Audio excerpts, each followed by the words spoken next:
Good morning. আমি অনির্বাণ মুখার্জি, মানে তোমাদের পেলেদা। আজকে আবার এসে গেছি জ্বালাতে। তো এখন বেরিয়ে পড়ছি কলকাতারই বেশি দূরে না, মহাকুম্ভ মেলা তো হচ্ছে প্রয়াগরাজে। তো সবাই ভাবছো যে আমি প্রয়াগরাজে যাচ্ছি এখন পূর্ণ স্নান করতে। যাচ্ছি তো বটেই, কিন্তু কোথায় যাচ্ছি যেতে যেতে বলছি, ঠিক আছে? ক্রমশ প্রকাশ্য। চলো একসঙ্গে বেরিয়ে পড়ি। চলো, রওনা দিয়ে দিলাম। একটু ভগবানের নাম নিয়ে নি। ওং নম শিবায়, জয় মা দুর্গা, হরে কৃষ্ণ, জয় গাঙ্গনপতে নমো নমঃ। তো আজকে আমরা চলেছি ব্যান্ডেলে ত্রিবেণীতে, যেখানে গঙ্গা, যমুনা এবং কুন্তী নদীর সঙ্গমস্থল।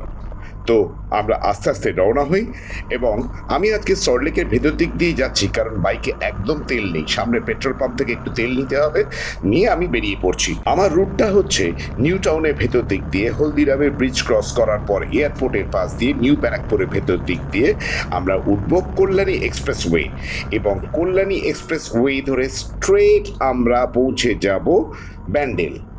মানে কল্যাণী ক্রস করলে গঙ্গা নদীর ব্রিজ, ওটা ক্রস করে ওখান থেকে আমরা পাশেই পৌঁছে যাব কুম্ভ মেলা স্থল, মানে ত্রিবেণী। এখন আমি উঠে পড়েছি কল্যাণী এক্সপ্রেসওয়েতে। রাস্তা তো তোমরা দেখতেই পাচ্ছ, দুর্দান্ত রাস্তা।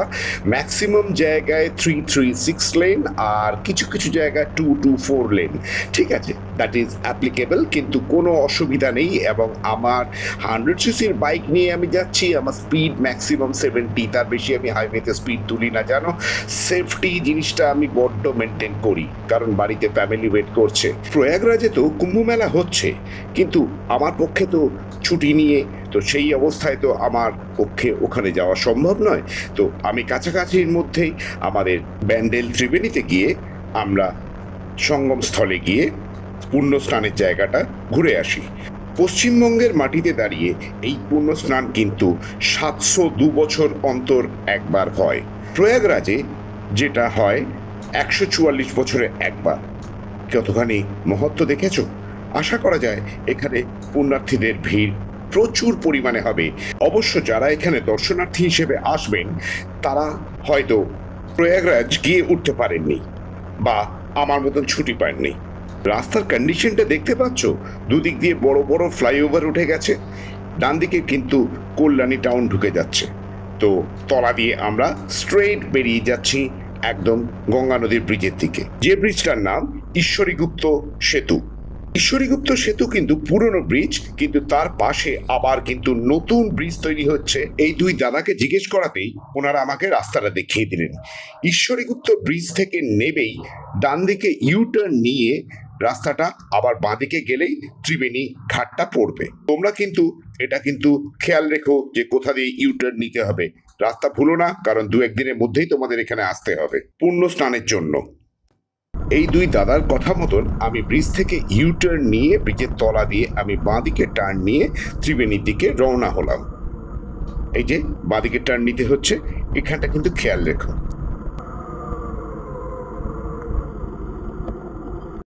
আমি এখন এসে হাজির হয়ে গেছি ত্রিবেণীতে। ত্রিবেণীর সপ্তঋষি ঘাট, যে ঘাটে আসল কুম্ভ স্নানটা হবে। এবং অনেকের অনেক রকম মতামত দেন, কিন্তু এখানে এসে জানতে পারলাম যে এখানে যে পুণ্য স্নানটা হচ্ছে, সেই পুণ্য স্নানটা কিন্তু শুরু হয়েছে পরপর, মানে যাকে বলে পরপর 4 বছর ধরে চলছে। যে 2022 সালের ফেব্রুয়ারি 1, 2, 3 এই তারিখ থেকে এই সেই সপ্তঋষি ঘাট, এইখানেই আসল পুণ্য স্নান শুরু হবে। তো আজকের তারিখ হচ্ছে 9 তারিখ, রবিবার। তো আমি চলে এসেছি এখানে এই সপ্তঋষি ঘাটে ত্রিবেণীতে। তো এইখানেই আসল পুণ্য স্নানটা শুরু হয়ে যাবে, এবং এটা 11, 12, 13 3 দিন ধরে চলবে। এবং এই গঙ্গার ঘাট এবং পাশেই রয়েছে সরস্বতী নদীর যে সঙ্গম স্থল, সেই সঙ্গম স্থলটা রয়েছে। এখানে স্নান টান করা শুরু করে দিয়েছেন। এখন কিন্তু আজকে হচ্ছে মানে 2-3 দিন বাকি আছে। ভিড় কিন্তু সেরকমভাবে শুরু হয়নি এখনো, কিন্তু শুরু হবে। আজকালের মধ্যে থেকেই বিভিন্ন ঋষি সন্ন্যাসীরা এখানে এসে হাজির হবেন এবং এখানে এসে স্নান করা শুরু হয়ে যাবে। রাস্তা থেকে এই ত্রিবেণী সপ্তঋষি ঘাট কিন্তু মাত্র খুব বেশি হলে 1 থেকে 1.5 মিনিট লাগবে হেঁটে আসতে। এবং এখানে আশপাশে কিছু স্টল আছে, এখানে পুজোর সামগ্রী কিনতে পারবে, গঙ্গা জল বা এইসবগুলো আছে, তোমরা এখান থেকে ড্রাম কিনে নিয়ে যেতে পারো, ডাব্বা কিনে নিয়ে যেতে পারো, যাতে করে তোমরা সঙ্গমের জল তোমরা নিয়ে যেতে পারো। তো এই সেই মেন রোড তোমরা সামনেই দেখতে পাচ্ছ, এবং এখান থেকেই তোমরা অটো, টোটো, রিক্সা অনেক কিছু পেয়ে যেতে পারবে, ম্যাজিক এইসব গাড়ি তোমরা পেয়ে যেতে পারবে। তো এখান থেকেই এই সামনেই হচ্ছে এই ঢালাই রাস্তা বরাবর নেমে গেছে এই সপ্তঋষি ঘাটের দিকে। এখানে আমি এক দিদিকে পেয়ে গেছি, এই দিদির থেকে আমরা মোটামুটি এখানকার সম্বন্ধে সব জেনে নেব। সপ্তঋষি ঘাটে আপনাকে স্বাগত। আর 2 দিন আছে মাত্র, তারপর আমাদের এখানে মহাকুম্ভের যে মহোৎসব সেটা শুরু হবে 11, 12 এবং 13 ফেব্রুয়ারি। 11 তারিখ আছে আমাদের যে মিলন মেলা হয় মাঠটায়, ত্রিবেণী শিবপুর স্পোর্টিং ক্লাবের মাঠে। ওখানে 2টো স্টেজ আছে, ভূমি পুজো অলরেডি হয়ে গেছে, সেখানে শিব ঠাকুরের একটি বড় মূর্তির মধ্যে পুজো করা হবে। তারপরে একটা হোমকুণ্ড করা হয়েছে, সেখানে হোমযজ্ঞ সেটা শুরু হবে। আর বেশ কিছু প্রোগ্রাম আছে। আর আছে আপনার 11 তারিখ সন্ধ্যায় পূর্ণিমা শুরু হবে, তো তখন এখানে একটা মহা আরতির ব্যবস্থা করা হয়েছে, যেখানে অন্তত আনুমানিক 10,000-এর বেশি প্রদীপ জ্বলবে। আর 12 তারিখ সকালবেলা সাধু মহাশয়রা সব আসবেন, তারা র্যালি করে আমাদের এই সপ্তঋষি ঘাটে স্নান করতে আসবেন। আমরা সকল দর্শনার্থীদের আহ্বান করছি, আপনারা সকলে আসবেন, সাধু মহারাজদের সঙ্গে সাক্ষাৎ করবেন এবং আমাদের গঙ্গার পুণ্য শরীরা গঙ্গার জলে স্নান করবেন আর মহাকুম্ভের জল নিয়ে যাবেন। সন্ধ্যায় আরতি আছে, 11, 12, 13 3 দিনই আরতি আছে। গঙ্গা মায়ের আরতি আছে। গঙ্গা মাকে দেখুন, নতুন একটি শাড়ি পরিয়ে আমরা সুন্দর করে সাজিয়ে দিয়েছি।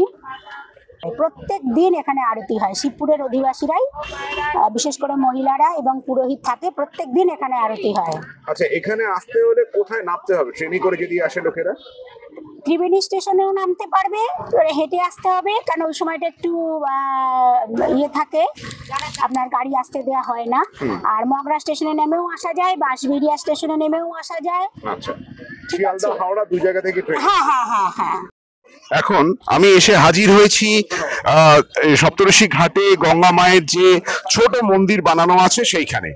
তো এইখানে মা গঙ্গার মূর্তি রাখা আছে, এবং পুজোর সময় মা গঙ্গাকে এখানে নতুন বস্ত্র পরানো হয়, এবং সেখানে মা গঙ্গার পুজো আরতি হয়। এবং প্রতিদিন সন্ধ্যেবেলা দিদি যা বললেন যে পুজো আরতি হয় এখানে সকালবেলা এবং সন্ধ্যেবেলা, সমস্ত কিছু পুজো আচ্চার ব্যবস্থা আছে।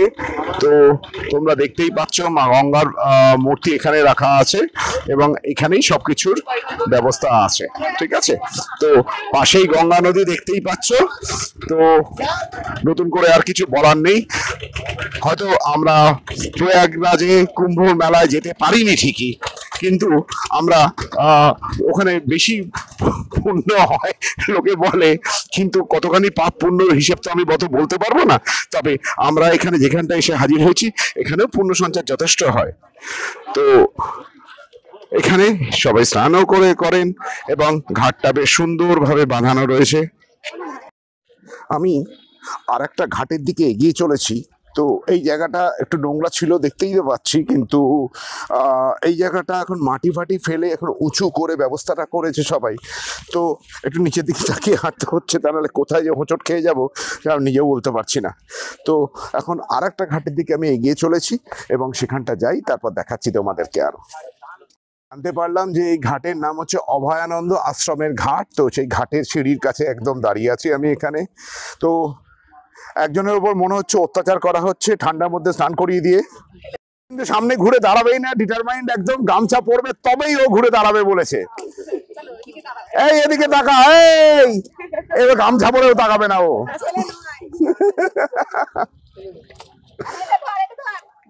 আমি যে এমনি তুলে ফেলেছি, সবাই দেখে ফেললো তো। হাসতে এইদিকে তাকাবে না, আমি এদিকে টাকা, এদিকে টাকা, এই টাকা তুলে ফেলেছি তো। যা কি হবে, সবাই দেখতে পেয়ে যাবে তো। আমি এখানে আরেক দাদাকে পেয়ে গেলাম, দাদার থেকে আমি একটু কিছু জিনিস জানতে চাই যে এখানে দেখার কি কি আছে এবং এখানকার বিশেষত্ব কি। এখানে ফাঁসিতলা ঘাট আছে, ত্রিবেণী ঘাট আছে, ঝাউতলা কালীবাড়ি আছে, আমাদের বালি ঘাট আছে। আচ্ছা, ফাঁসিতলা যেটা বলছেন, এখানে ফাঁসির মঞ্চ রয়েছে এখন? হ্যাঁ, এখনো আছে। আচ্ছা, ওই শ্মশান ঘাটের পাশ দিয়ে কি যে রাস্তাটা যাচ্ছে? হ্যাঁ, সোজা থার্মালে যাওয়ার রাস্তাটা। আচ্ছা, তো এখানে ভিড় কিরকম কি হয়? এখানে ভালোই ভিড় হয়। তো কোনো পুণ্যতিথি বা কিছু এরকম কিছু আছে এখানে? হ্যাঁ, এটা যোগ লাগে তো, সাধুরা যখন চান করে যোগ অনুযায়ী। সেটা কিরকম যদি একটু ইলাবোরেটলি বলেন একটু। যোগ অনুযায়ী হচ্ছে তিথি পরে একটা। আচ্ছা, কোন সেই তিথি? এখন তো সেটা বলতে পারবো না, ওর সাধুরা জানে। আচ্ছা ওটা তো আমরা বলতে পারবো না। আচ্ছা ওই তিথিতে ও সাধুরা চান করে। আচ্ছা, তো মানে লাখো লাখো সাধু আসেন এখানে নাকি? হ্যাঁ, 10-12 হাজার। 10-12 হাজার সাধু হ্যাঁ। আসেন এখানে। আচ্ছা মাঠটা পুরো ভরে যায়, শিবপুর মাঠ। আচ্ছা আচ্ছা, তারপরে? শিবপুর মাঠটা পুরো ভরে যায়। আচ্ছা, তারপরে দিনও সাধুরা বসে, রাত্রিরেও সাধুরা বসে, সব যাত্রী অনেক আসে, আর ওই অনেক দূর দূরান্ত লোক আসে। সঙ্গম যে স্থলটা, সেইখানটাতে কি প্রচন্ড ভিড় থাকে না? হ্যাঁ, ভিড় তো হবেই। আচ্ছা, আর এখানেও স্নান করে, সঙ্গমে গিয়েও স্নান করে? হ্যাঁ, এইখানে বেশি করে, এটাই মেন ঘাট, বালিঘাট। এই বালিঘাট? হ্যাঁ, এইটা কালীবাড়ি ঘাট। আচ্ছা, ঠিক আছে। তো দাদার কাছ থেকে একটু ইনফরমেশন পেয়ে গেলাম, তোমরা শুনেই নিয়েছো। এখন কথা হচ্ছে যে যারা যারা 11, 12, 13 তারিখে আসার চেষ্টা করবে তারা আসতেই পারো, এবং যারা যারা আমাদের প্রয়াগরাজে গিয়ে উঠতে পারোনি, অনেকের ইচ্ছে ছিল কিন্তু গিয়ে উঠতে পারোনি, তারা কিন্তু এখানে আসতেই পারো। তো শুদ্ধ মনে সবকিছু স্নান করলে পাপ ধুয়েই পাপ যায়। ধুয়েই তো যাবে। সুতরাং যারা যারা আসবে একদম শুদ্ধ মনে এসো। প্রয়াগরাজে যেতে পারোনি তার জন্য কোনো আক্ষেপ নেই। এখন আমি এসে হাজির হয়েছি ঝাউতলা কালীবাড়িতে। কালীবাড়িতে এসে কালী মন্দির, মা কালীর বিগ্রহ তো তোমরা দেখতেই পাচ্ছ, এবং ব্রহ্মা মন্দিরটা এখন বন্ধ আছে, তবু আমি তোমাদের গেটের ফাঁক দিয়ে তোমাদের দেখানোর চেষ্টা করছি। ব্রহ্মা, বিষ্ণু, মহেশ্বর এবং মা কালী, এই 4 জনের মূর্তি এখানে রাখা আছে, এবং দুবেলা পুজো আচ্ছার ব্যবস্থাও রয়েছে। তো এই কালীবাড়ির ঘাট দিয়ে কিন্তু গঙ্গার ঘাটে নামা যায়।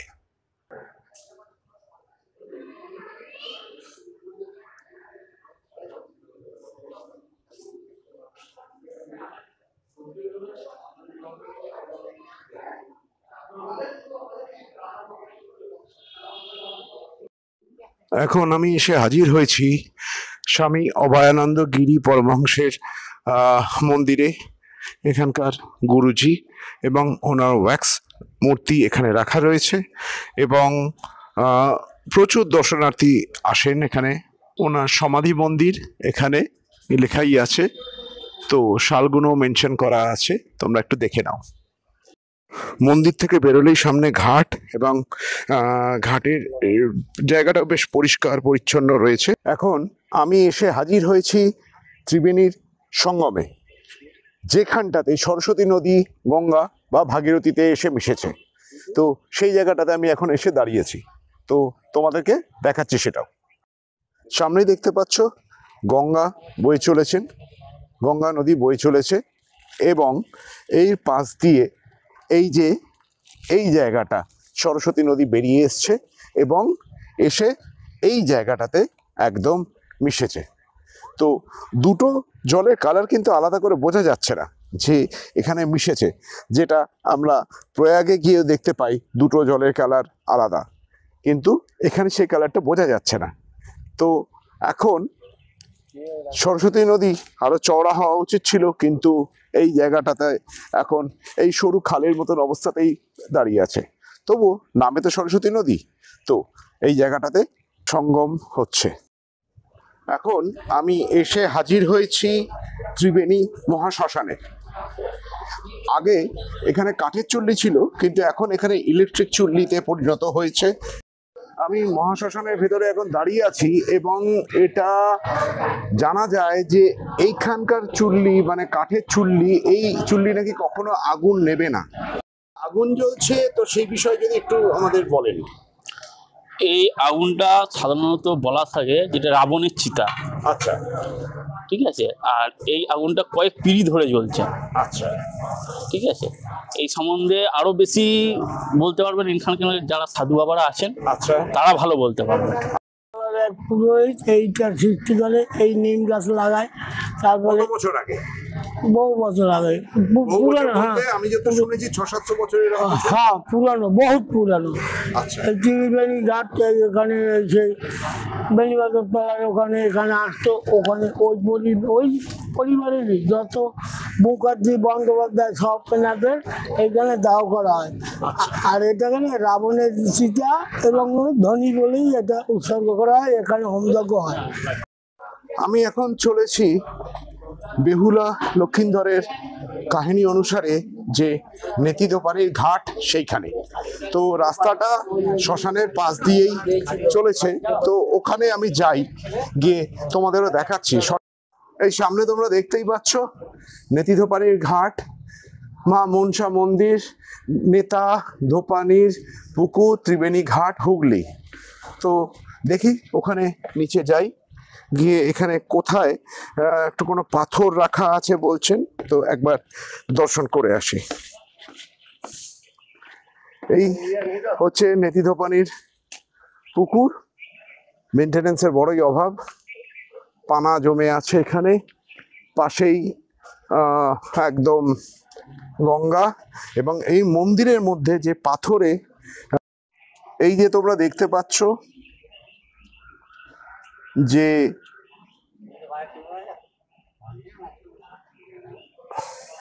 এই পাথর, এই পাথরের ওপরেই নাকি নেতিধোপানি বা লক্ষিন্দর বেহুলার মনসা মঙ্গল কাব্যের একটি চরিত্র, এবং এইখানেই নাকি কাপড় কাচা হয়েছিল ওয়ান্স আপন এ টাইম, কথিত আছে।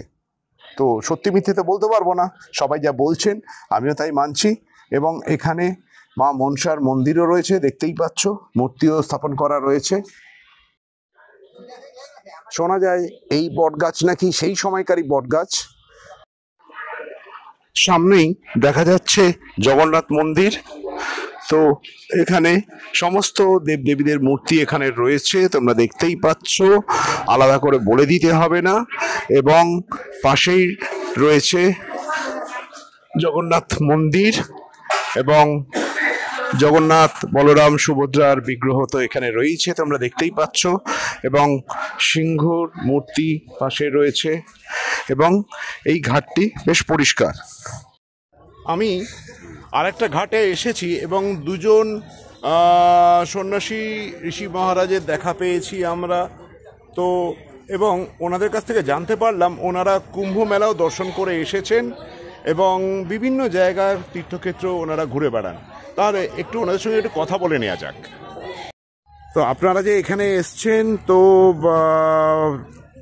প্রয়াগরাজ তো ঘুরে এসেছেন। হ্যাঁ, প্রয়াগরাজ ঘুরে এসেছি, কাশী বিশ্বনাথ, বেনারস, আপনার হরিদ্বার, ঋষিকেশ, লক্ষ্মণ ঝুলা, রামঝুলা, কেদারনাথ, আবার বৃন্দাবন, মথুরা, আপনার অযোধ্যা, পুরী, গঙ্গাসাগর সব ঘুরে তারপর এখানে এসেছেন। সব ঘুরে তো এখানে পুণ্য স্নান করবেন, করে আবার এখান থেকে কোথায় রওনা দেবেন? এখান থেকে আবার আমরা নেপাল পশুপতিনাথ রওনা দেব। আচ্ছা, আর আপনারা যে প্রয়াগরাজে যে ঘুরে এলেন, সেখানে আপনারা ভিড় কিরকম দেখলেন? এনি টাইম সবসময়ের জন্য 5 কোটি লোক আমরা দেখেছি, যে অনাবত লোকের সংখ্যা খুবই ভিড়। তো আপনাদের সেখানে কোনো অসুবিধা হয়নি স্নান করতে? না। আমি এখন এসে হাজির হয়েছি ফাঁসিতলার ঘাটে। তো আগে নাম ছিল ফাঁসিতলার ঘাট, কিন্তু মানে হচ্ছিল কি এখানে এক সময় ব্রিটিশরা আমাদের স্বাধীনতা সংগ্রামীদের ধরে ধরে ফাঁসি দিয়ে দিতেন, কিন্তু এখন ফাঁসিতলাটা কোথায় এখানকার লোকেরা কেউই আমায় বলতে পারলেন না ঠিক মতন। তো এই আশ্রমের নাম হচ্ছে ওঙ্কারনাথ আশ্রম, এবং এখানে কোনো একজন গুরুজি মহারাজ আছেন, তিনি নাকি মৌনব্রত পালন করছেন এবং ধ্যানে রয়েছেন, এবং তাকে নাকি সহজে দেখা যায় না। উনি হয়তো দিনে একবার বেরোন, তো কখন বেরোন আবার কখন ঢুকে যান সে আবার কেউ বলতে পারছি না। সামনে এই আশ্রম তোমরা দেখতেই পাচ্ছ এখানে, এবং এখানকার যিনি গুরুজি ছিলেন এবং তার সমাধিস্থল সামনেই দেখতে পাচ্ছ। ওখানে আমরা একটু ঘুরে আসি।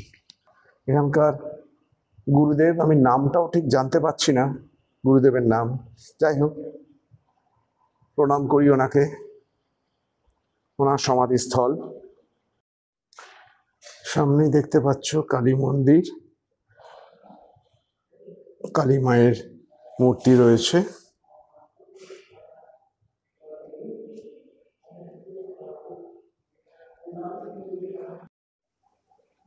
এখানে সামনে দেখতে পাচ্ছ যে জগন্নাথ, বলরাম, সুভদ্রার মূর্তি রাখা আছে, এবং এখানকার আশ্রমের যারা গুরুদেব রয়েছেন তাদের সমস্ত মূর্তি স্থাপন করা হয়েছে। এখানে সন্ধ্যারতি হবে, ভজন কীর্তন হবে, আশ্রম যেরকম হয় আদর্শ জায়গা এটি।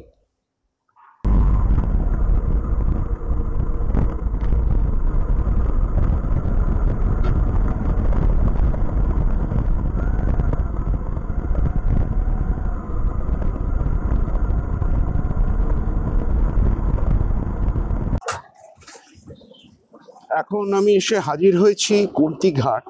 কুন্তি ঘাট বলবো না, কুন্তি নদীর ওপর যে ব্রিজটা, সেই ব্রিজটার ওপর, এবং এখানে বড় গাড়ি অ্যালাউড না, খালি ম্যাক্সিমাম 2 হুইলার কি ম্যাক্সিমাম 3 হুইলার অ্যালাউড।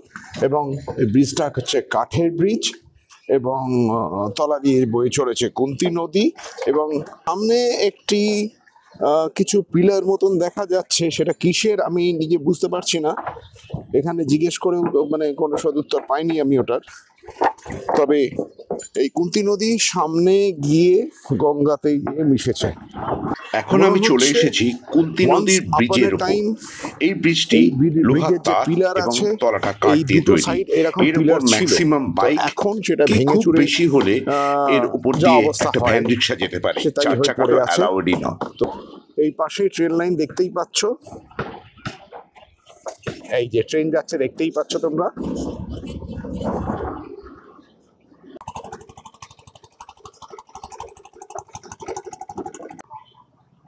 আমি এখন এসে হাজির হয়েছি ত্রিবেণী শ্রী শ্রী রাধাকৃষ্ণ মন্দিরে।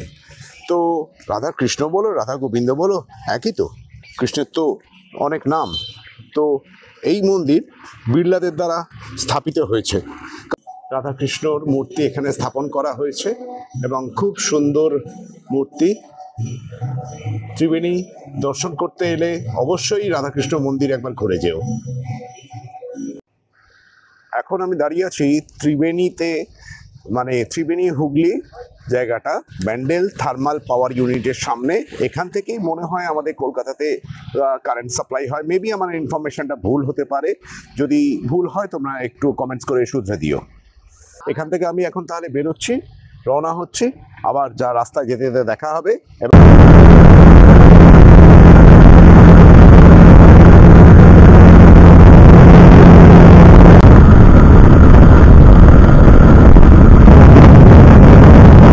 তাহলে আজকের ব্লগ আমি এখানেই শেষ করতে চলেছি, কারণ বাড়ি পৌঁছে গেছি।